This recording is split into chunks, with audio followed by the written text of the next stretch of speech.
ایمان مزاری کا اصل قصور کیا؟ عمر قید سے زیادہ سخت سزا؟ کون غصہ نکال رہا ہے؟ حامد میر کے رد عمل نے ہلچل مچا دی۔ سینئر صحافی حامد میر اپنے تازہ کالم دکھی ماں کی بد دعا میں لکھتے ہیں کہ ایمان مزاری اور ان کے شوہر ہادی کو عمر قید سے بھی زیادہ سخت سزا سنائی گئی۔ ایمان مزاری اور ان کے شوہر ہادی چٹھا کو 17 سال قید کے علاوہ مجموعی طور پر 3 کروڑ 60 لاکھ روپے کا جرمانہ بھی کیا گیا ہے۔ یہ سزا کم اور کسی کا غصہ زیادہ نظر آتا ہے۔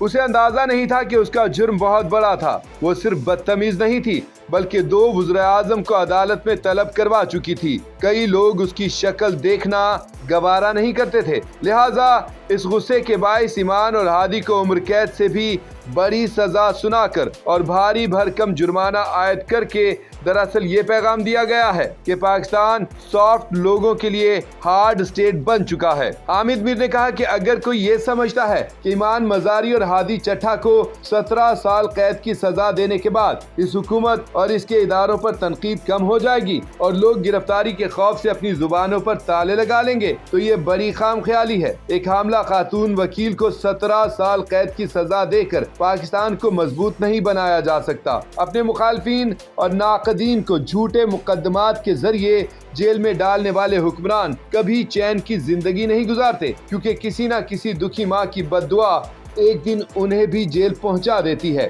سینئر صحافی حامد میر کے مطابق میں ایسے پڑھے لکھے لوگوں کو جانتا ہوں جن کا تعلق کسی سیاسی جماعت سے نہیں ہے، لیکن موجودہ حالات سے وہ سخت مایوس ہیں۔ ان کا کہنا ہے کہ ہمارے پاس صرف 2 ہی راستے بچے ہیں، یا تو پاکستان چھوڑ دیں یا اگر پاکستان میں ہی رہنا ہے تو پھر 17 سال نہیں بلکہ 34 سال قید کے لیے تیاری کرنی ہوگی۔ اس لمبی عمر قید کے لیے جیل جانا ضروری نہیں، کیونکہ جیل کے اندر اور باہر کے حالات میں زیادہ فرق نہیں رہا۔ ایمان مزاری کی حمایت کرنے والوں کو بھی جلد سبق سکھا دیا جائے گا۔